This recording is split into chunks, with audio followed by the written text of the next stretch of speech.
예, 이 시간에는 누가 강도 많은 자의 이웃이냐 라는 제목으로 하나님 말씀 증거합니다. 오늘 말씀에서 어떤 율법 교사, 율법에 대해서 상당히 능통한 사람이죠. 이 율법 교사가 예수님을 시험하고자 예수님께 나와서 예수님께 물었습니다. 선생님, 내가 무엇을 하여야 영생을 얻을 수 있습니까? 예수님께서 그에게 대답합니다. 그래, 너가 율법 교사고 율법에 능통한 사람이니까, 율법을 가르치는 사람이니까 네가 한번 이야기해봐라. 율법에는 뭐라고 기록되어 있느냐? 그때 이 율법 교사가 율법 교사답게 구약 성경에는 신명기 6장 5절에 보면은 하나님 여호와 하나님을 사랑하되 내 몸과 힘과 뜻을 다해서 하나님을 사랑하라 라는 말씀이 신명기 6장 5절에 나와 있어요. 그리고 레위기서 19장 18절에 보면은 내 동포를 미워하지 말고 내 이웃을 내 몸과 같이 사랑하라 라는 말씀이 있습니다. 구약 성경에 나와 있어요. 그래서 구약에서 가장 중요한 계명 두 개를 이 율법 교사가 성경을 워낙 많이 읽었기 때문에 정확하게 그 두 가지, 하나님을 사랑하고 이웃을 사랑하라 라는 그 두 가지 말씀을 이제 예수님께 대답하면서 질문에 응답을 했던 것입니다. 그래서 예수님께서 대답하십니다. 너의 대답이 옳도다. 이를 행하라. 그러면 살리라 라고 말씀하십니다. 그래서 머리로만 아는 것이 중요한 것이 아니라 너의 삶 속에서 실제로 그 말씀을 행하고 살아야 된다. 이 행함에는 어떤 의미가 담겨 있을까요? 왜냐하면 이 율법 교사는 실제로 이 율법을 지키며 살았을 겁니다. 어느 정도 열심히 율법을 잘 지키는 사람이었을 거예요. 율법 교사라고 한다면 단지 율법을 가르치는 사람만은 아니에요. 율법을 상당히 잘 지키는 사람입니다. 그런데 예수님께서 이를 행하라 라고 하신 말씀의 의미 속에는 율법의 행식과 율법의 내용 이 두 가지를 다 통전적으로 행하라라고 하는 그 말씀의 의미가 담겨 있습니다. 그래서 예수님은 오늘 율법교사가 율법 많이 알고 있는 것에 대해서 인정해 주셨습니다. 아는 것에 그치면 안 되고 그것을 행해야 된다라고 지적해 주셨습니다. 그런데 생각해 보면 이 말씀을 어떻게 우리는 행할 수 있을까요? 그것을 오늘 이제 설교를 통해서 한번 생각을 해보자는 것입니다. 어떻게 그러면 하나님을 내 몸과 내 뜻과 내 정성과 내 목숨을 다해서 하나님을 사랑하고 내 이웃을 내 자신을 사랑하는 것처럼 그렇게 사랑하라고 말씀하셨는데 어떻게 하면 그렇게 할 수 있을까? 과연 그것을 정말 할 수 있는 것인가? 생각해 보자는 것입니다. 때로는 여러분 스스로도 사랑하지 못할 때가 있어요. 자기 자신을 사랑하지 못할 때도 있잖아요. 그렇잖아요? 내 아내도 내 남편도 내 자녀도 제대로 사랑하지 못하고 있는 우리의 모습이 있습니다. 그렇잖아요. 여러분 그 남편 제대로 사랑하고 있어요? 질문을 해보면 보민이가 또 대답하고 있습니다. 제대로 사랑하지 못하는 경우가 많아요. 저도 그렇고 다 마찬가지죠. 제 자신의 몸조차도 제대로 가꾸지 못하고 사랑하지 못하는 그런 모습도 있습니다. 그런데 이렇게 제 자신조차도 사랑하지 못하는 내 이웃을 내 몸과 같이 사랑하는 일을 행할 수 있는가 거기에 대해서 우리가 생각해 보자는 겁니다. 그런데 오늘 말씀에서 율법교사는 상당히 자신감에 차 있어요. 예수님께 그렇게 나왔을 때는 굉장히 자신감에 차 있는 거예요. 그래서 예수님께 자신을 옳게 보이려고 오늘 말씀에 보면 자신을 옳게 보이려고 누가 나의 이웃입니까? 라고 질문하고 있어요. 이것은 무슨 말씀이냐? 내가 사랑해야 할 이웃의 범위가 어디까지입니까? 라고 질문하는 거죠. 그러니까 내가 알고 있는 이웃은 내가 정말 잘 사랑하고 있다는 거예요.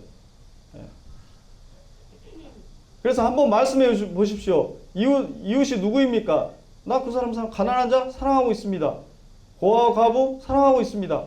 최선을 다해서 내 물질을 들여서 돕고 있습니다. 지금 그 말을 하려고 하고 있는 거예요. 이 율법교사는. 생각보다는 상당히 그 율법을 잘 지키고 있는 사람이었어요. 이 율법교사는. 그럴 가능성이 매우 높습니다. 그래서 그러한 자신을 예수님이 칭찬해 주기를 바라는 마음으로 자신을 옳게 보이기 위해서 누가 나의 이웃입니까? 나는 이웃을 잘 섬기고 있습니다. 라고 대답하고 있는 것입니다.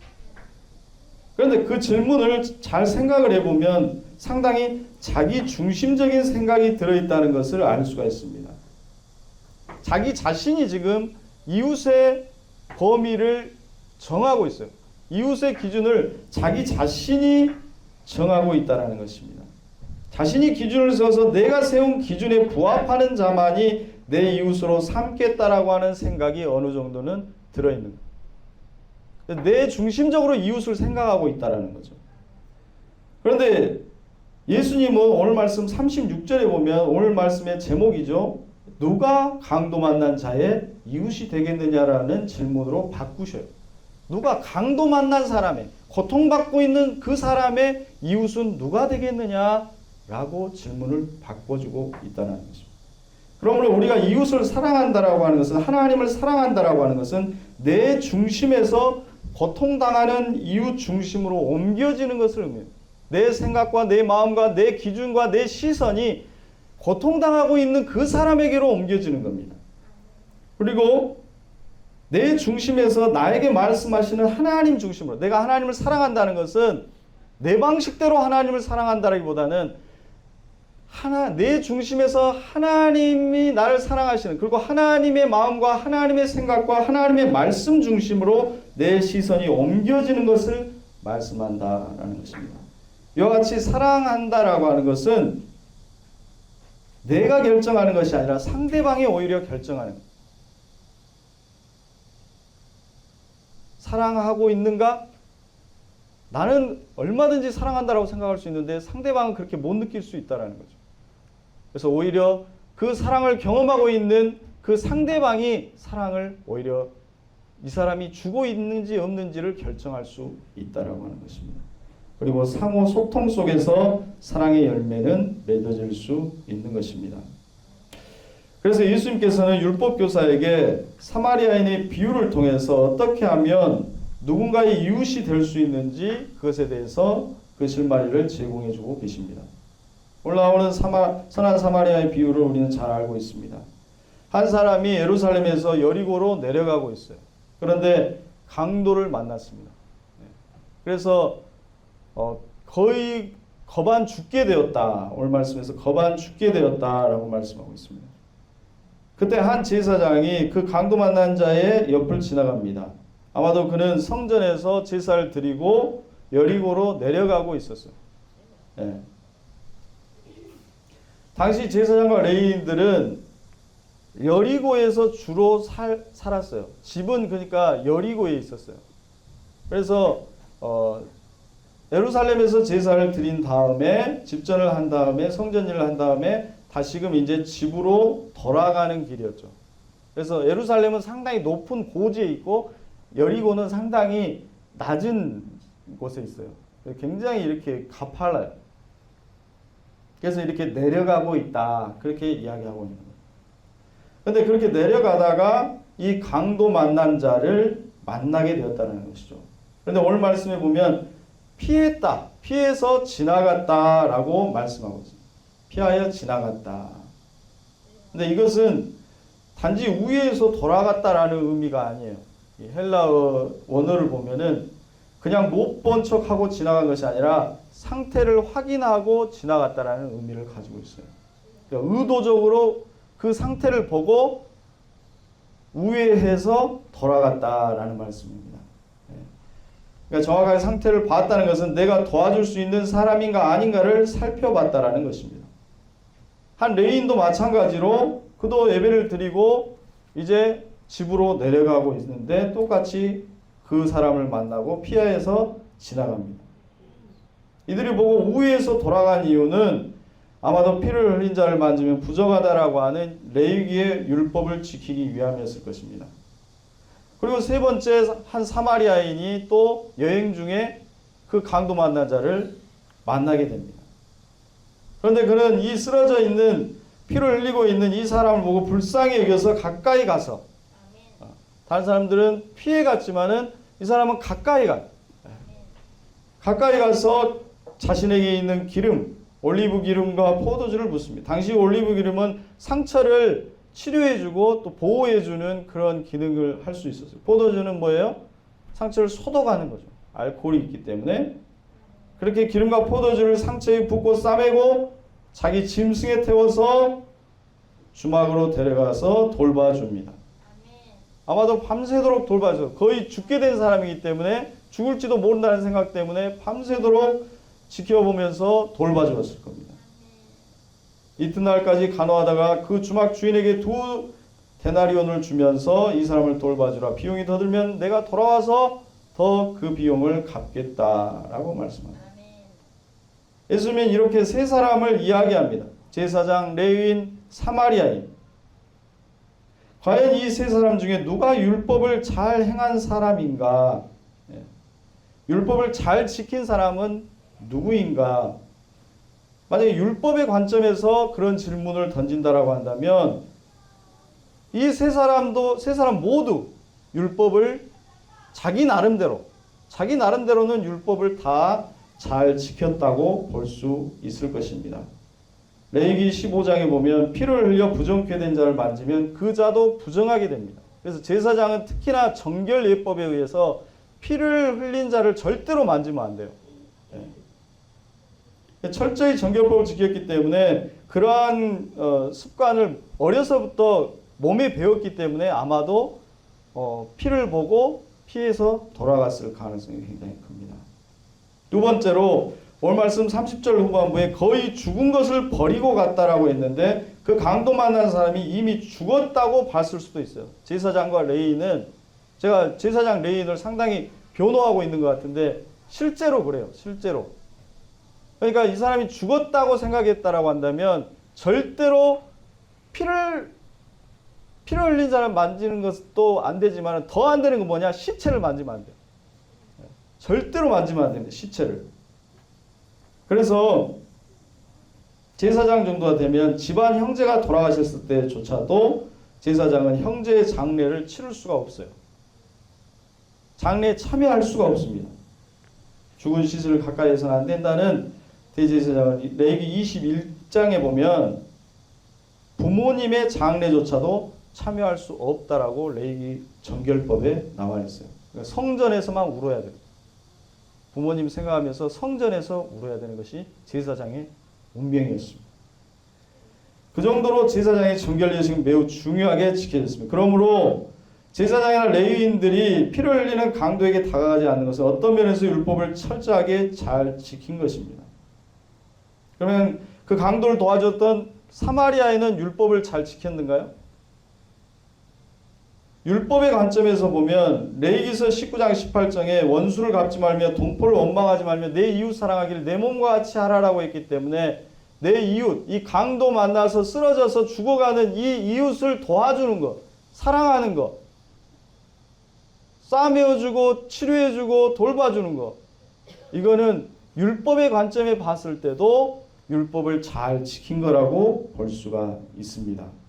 그는 정결 예법은 지키지 못했을지라도 내 이웃을 내 몸같이 사랑하라고 하는 율법은 잘 지켰다라고 볼 수가 있습니다.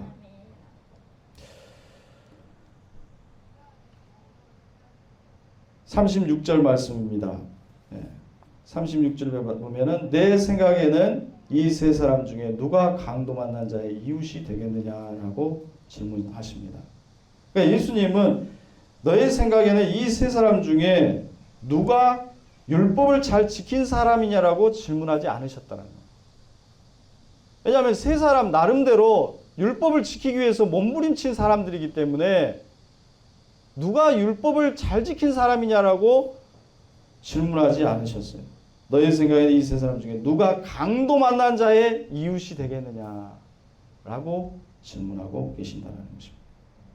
예를 들어서 누가 안식일을 잘 지켜서 예배 안 빠지고 잘 나왔느냐라고 물으시는 것이 아니라 누가 하나님이 찾으시는 예배자이냐, 누가 자신의 정말 상한 심령을 토해내고 있고 누가 정말로 영과 진심으로 하나님 앞에 예배드리고 있는가를 묻고 계신다라는 것입니다.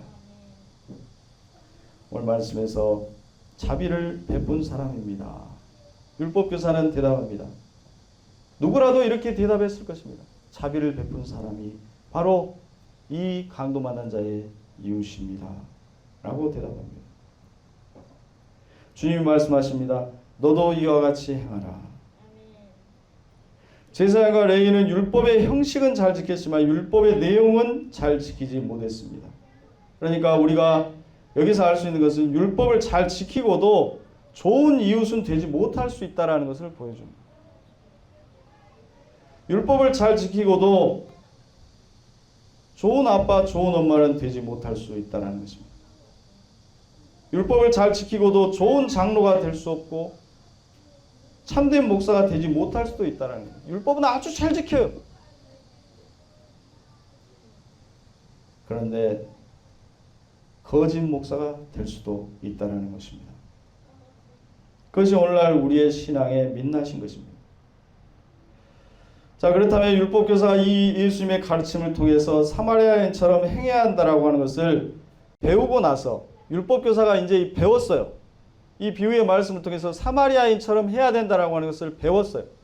그리고 나서 이런 상황을 다시금 만났을 때 이 사마리아인처럼 이 율법교사가 행할 수 있을까요? 행할 수 있습니다. 이 율법교사는 피를 만지더라도 더 나은 율법을 지키기 위해서 강도 만난 자를 만났을 때, 다시금 만났을 때 도와줄 수 있고 주막에 데려다 줄 수 있고 돈을 지불할 수 있을 것입니다.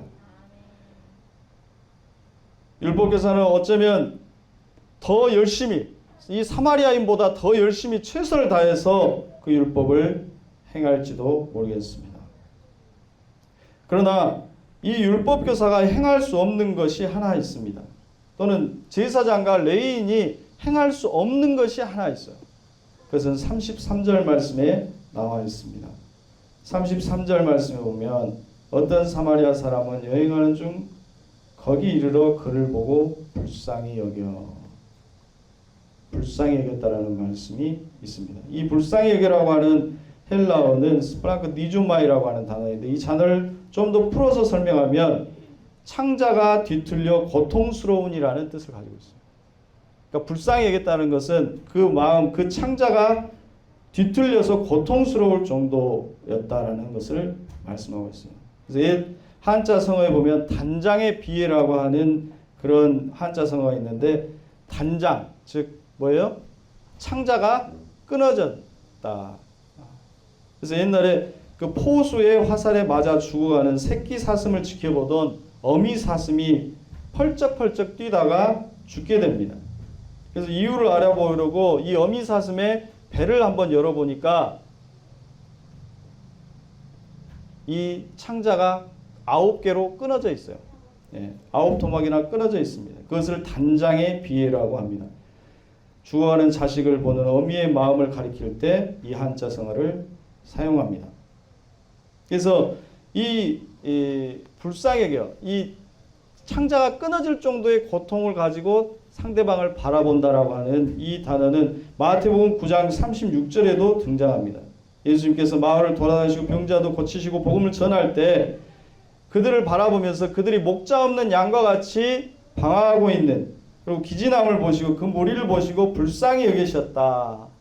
정말 마음이 정말 끊어질 정도로, 그 창자가 끊어질 정도의 심정으로 그들을 바라보시며 우리가 목자의 인도를 받고 진리의 길을 걸어가기를 바라보면서 그들을 바라봤다. 그래서 여러분들을 바라보실 때, 그리고 한 영혼을 하나님께서, 예수 그리스도께서 바라보실 때 그 어미의 심정으로 우리를 바라보고 계신 줄로 믿습니다. 오늘 말씀의 율법학자와 그냥 지나쳤던 제사장 레위인 그리고 후에 사마리아인이 행한 그 일들을 그들도 다 할 수 있는 일입니다. 율법을 지켜야 한다는 의무감으로 그렇게 할 수 있을 것입니다. 그러나 할 수 없는 것이 있죠. 그것은 그 강도 만난 자를 보았을 때 그 고통을 바라보면서 찢어지는 마음으로 그 고통을 자신의 고통으로 느끼는 것. 그것은 절대로 따라할 수도 없고 흉내낼 수도 없다는 것입니다. 다시 말하면 누군가를 사랑한다라고 하는 것은 바로 그런 거라는 거예요. 생명을 사랑하고 하나님을 사랑하고 이웃을 사랑한다라고 하는 것은 그런 거라는 겁니다. 율법을 넘어서는 그 무엇, 그것을 예수님께서는 말씀하고 싶으셨던 거예요. 율법을 넘어서는 무엇, 너는 무엇을 행해야 영생을 얻을 수 있습니까? 라고 묻고 있지만은 그 율법을 넘어서는 그 행함이 있다라는 것입니다. 그것이 바로 사랑이다라고 말씀하고 있는 것입니다. 예전에 제 아내가 아이들을 이렇게 낳았을 때, 제 기억으로는 창의를 낳았을 때 이렇게 애들을 낳으면은 제가 이제 부목사로 사역을 하고 있기 때문에 몸조리를 해야 되는데 처가에 가서 몸조리를 했어요. 그래서 한 달 정도 처가에 가서 몸조리를 했는데 그러면 이제 평일날 제가 아침에 유치원 보내고 그때 당시에는 이제 학교를 안 다녔으니까 어린이집 보내고 이렇게 3명을 그렇게 했어요. 그건 정말 사역하면서 그렇게 하니까 기진맥진이 하죠. 그래서 집에 와서 또 애들이 말 워낙 안 듣잖아요. 정말 우리 보민이는 잘 듣는 것 같아요. 집에서는 안 들어요? 그러니까 그 말 그렇게 안 듣는데 그런 애들을 3명 듣고 이제 낮에는 사역하고 밤에는 아침에는 또 보내고 또 밤에 케어하고 잠재우고 씻고 재우고 그렇게 이제 한 달 정도 하는데 그러니까 평일날에 이렇게 하는데 주말에는 제가 완전히 교회에 있어야 되기 때문에 주말에는 애들을 볼 수 없기 때문에 또 유치원 안 가기 때문에 제가 처가에 애들 3명을 보냈어요. 그렇게 이제 보내면 어찌나 그렇게 편한지 모르겠어요. 그래서 딱 의자에 딱 이렇게 앉으면 스르르 잠이 오고 정말로 너무 편하다. 애들 없으니까 정말 좋구나. 그런 생각이 들더라고요. 그 정도로 그냥 저절로 딱 그 쉼이 정말 꿀맛 같더라고요. 그런데 제가 밤이 되면은 이렇게 몸은 편한데 또 애들은 또 보고 싶더라고요. 좀 이렇게 저를 힘들게 했지만은 그래도 애들 얼굴이 아른아른거리더라고요. 그때 그러더라고요. 근데 제 아내도 그래요. 제 아내도 주말에 제가 아내한테 애들 보내면 몸조리를 못해요. 도저히 못하겠다. 힘들다. 그런 얘기를 합니다. 그런데 다시금 일요일날 제가 애들을 데리러 가서 애들을 데리고 가면은 눈물을 흘리더라고요. 그것을 볼 때 사랑이라고 하는 것이 그런 거구나. 그런 생각이 그때 들었습니다. 사랑하는 존재라고 하는 것은 이렇게 우리 삶 속에 깊숙이 간섭하기 때문에 때로는 우리의 몸과 마음을 힘들게 한다는 것입니다. 그러나 사랑하기 때문에 그런 힘듦은 고생으로 느껴지지 않는 것이죠. 그래서 제가 또 넷째 아이를 낳지 않았나 그런 생각이 또 들지만요. 사랑의 가치는 우리가 겪어야 할 고통과는 비교할 수 없을 정도로 가치 있는 것이기 때문에 그렇습니다. 그것은 더 가치 있는 것, 우리가 힘든 것보다 더 가치 있는 것이다 라는 것이죠. 주님은 우리를 그 모든 것을 내어주시는 사랑으로 우리를 사랑하십니다. 선한 사마리아인이 강도 만난 자에게 베푼 은혜보다 더 큰 사랑으로 우리를 돌보시고 바라보시고 우리를 지켜주시고 언제 어디서나 우리를 붙드시는 분이 바로 우리 주님이신 줄 믿습니다. 우리가 그 사랑을 알 때 우리는 하나님을 사랑하고 또 이웃을 사랑의 마음으로 바라볼 수가 있습니다. 그것은 단지 율법을 지키는 것만으로는 흉내낼 수 없는 것이죠.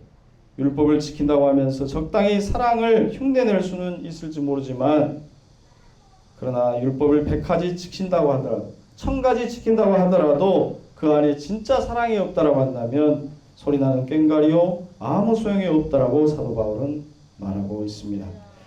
그러므로 진짜 하나님을 사랑하고 타인을 사랑한다라고 하는 것은 율법의 형식을 지킴으로 되는 것이 아니라 내 존재가 주님 앞에 나아가서 내 존재가 주님 앞에서 깨어지고 내 존재가 십자가 앞에서 주님의 사랑 안에서 깨어지고 변화됨으로써 비로소 우리는 사랑할 수 있는 존재가 될 수 있는 것입니다. 우리를 변화시킬 수 있는 유일한 분은 오직 예수 그리스도의 사랑밖에 없는 줄로 믿습니다. 요한복음 3장에 니고데모가 밤중에 예수님께 찾아와서 예수님을 바라보면서 당신은 하나님이 보내신 메시아가 맞지요? 라고 물었을 때 주님께서는 사람이 거듭나지 않고는 하나님의 나라를 볼 수가 없다라고 말씀하셨습니다. 거듭 태어나야 된다. 물과 성령으로 다시금 거듭 태어나지 않으면 네가 하나님 나라를 볼 수 없다라고 말씀하셨습니다. 그러므로 거듭난다라고 하는 것은 그리스도의 생명이 내 속에서 다시금 태어나는 것을 의미합니다. 그리스도의 생명이 내 안에서 자리 잡아서 내 심령 속에서 태어나는 것을 의미하는 것입니다. 그래서 내가 그리스도의 사람이 되는 것입니다. 그리스도의 형상을 갖게 되는 것입니다. 그리스도를 통해서 하나님의 자녀가 되는 것을 의미하는 것입니다. 그때부터 우리 안에 그리스도의 생명이 숨쉬게 되고 그리스도의 심장이 우리 안에 뛰게 되는 줄로 믿습니다. 우리는 그리스도와 함께 살면서 내가 그리스도의 사람으로 변화되어져 가는 것을 우리는 성령 안에서 경험할 수 있는 줄로 믿습니다. 그래서 선한 사마리안처럼 넘어지고 고통받는 자들을 바라보았을 때 우리의 인간적인 시각으로서는 도울 수 없지만 예수 그리스도의 사랑 안에서 성령의 능력 안에서 성령의 치유하심 안에서 우리는 가까이 나아가서 그의 손을 붙잡아주고 일으켜 세워주고 그리스도의 사랑으로 인도해 낼 수 있는 줄로 믿습니다. 주님께서 우리를 바라보실 때 이런 사랑으로 우리를 바라보시고 우리가 넘어졌을 때 그렇게 우리에게 달려오셔서 우리를 싸매 주시고 기름을 부어주시고 우리를 치료해 주시는 주님이신 줄 믿습니다. 마지막으로 예수님은 오늘 말씀에서 그럼에도 불구하고 하나님을 사랑하고 이웃을 내 몸과 같이 사랑하라고 명령하고 있다는 것입니다. 즉 사랑한다라고 하는 것은 단지 어떤 감정만으로는 설명되지 않는다라는 것입니다. 우리가 은혜가 충만하다가도 며칠이 안 가서 죄를 저지르는 나 자신을 보게 됩니다. 그러한 연약함을 우리는 보게 됩니다. 그런 연약한 존재입니다. 그것을 우리 주님은 너무나도 잘 알고 계십니다. 그래서 저도 아내를 사랑해서 결혼했지만은 애를 셋 낳고 넷 낳고 보니까 또 서로 힘들고 대상포진 걸리고 그러다 보니까 집안일 아주 작은 것 가지고도 대판 싸우고 이거 가지고 했냐 안 했냐라고 싸우고 난리가 납니다.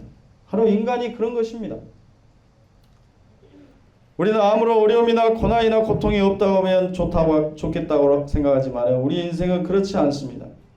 고난과 고통의 연속입니다. 그러므로 사랑한다라고 하는 것은 삶의 메마름 때문에 사랑의 감정이 전혀 생기지 않을 때조차도 내 심장이 메말라 버렸을 때조차도 아무런 감정이 생겨나지 않을 때조차도 사랑을 선택하라는 것입니다. 사랑하라라는 것입니다. 그 주님의 말씀을 생각하고 그 주님의 말씀을 따라가라는 것입니다. 하나님을 너의 마음과 목숨과 힘과 뜻을 다해서 너의 하나님을 사랑하라고 말씀하고 있습니다. 이웃에게 아무것도 나누어 줄 수 없는 그런 내 상황이라고 할지라도 너 자신을 사랑하는 것 같이 내 이웃을 사랑하라고 말씀하는 것입니다. 그것이 바로 우리 주님이 우리에게 가르쳐주는 말씀입니다. 누가 강도 만난 자의 이웃인가? 사실은 우리 가운데 진정한 이웃이 될 만한 자격을 갖춘 사람은 이미 자격을 갖추고 있는 사람은 아무도 없습니다. 우리 안에 선한 것은 없습니다. 하지만 주님이 우리를 그렇게 만드실 줄 믿습니다. 주님이 십자가의 사랑으로 우리를 그렇게 빚어가실 줄 믿습니다. 우리 안에 예수의 심장이 뛰게 만드시고 내 삶으로도 버거운 그 환경 속에서도 그리스도의 십자가를 따라가는 그 삶으로 우리를 인도해 가실 줄로 믿습니다. 저는 그것을 믿는 것입니다. 여러분들이 한 사람 한 사람이 우리 성도님들 봐보십시오. 주변을 둘러보십시오. 다 연약하고 다 부족한 사람들입니다. 하지만 그리스도의 사랑이, 그리스도의 능력이, 성령의 능력이 우리를 한 걸음 한 걸음 그렇게 빚어가시고 그런 사람으로 그리스도의 장성한 분량으로 이르게 하시는 그것을 우리는 믿고 우리는 한 걸음 한 걸음 믿음으로 함께 손을 붙잡고 나아가야 될 줄로 믿습니다. 기도하겠습니다. 주님, 우리 안에 선을 행할 능력이 없습니다. 오히려 타인을 비난하고 무시하고 깔아뭉개는 일에 너무나도 익숙하게 살아왔습니다. 주님, 그러나 주님은 우리를 끝까지 사랑하시고 우리가 넘어졌을 때 강도 만난 자처럼 생명을 잃어갈 때 우리에게 뛰어오셔서 우리를 안으시고 물과 피를 쏟으시며 우리의 상한 영과 육을 치유하시는 능력의 주님이신 줄 믿습니다. 이제 우리도 그 주님의 사랑 안에서 강도 만나 쓰러져 있는 이웃에게 손을 내밀게 하시고 그 상처를 어루만지게 하시고 그 고통을 함께 느끼며 그 눈물을 닦아주게 하여 주옵소서. 그리하여 그리스도의 사랑과 생명이 우리를 통해서 이웃에게 세상에게 흘러가게 하시고 이 공동체를 통하여 그리스도의 능력과 치유가 풍성히 나타날 수 있도록 축복하여 주시옵소서. 믿사오며 예수 그리스도의 이름으로 기도드리옵나이다. 아멘.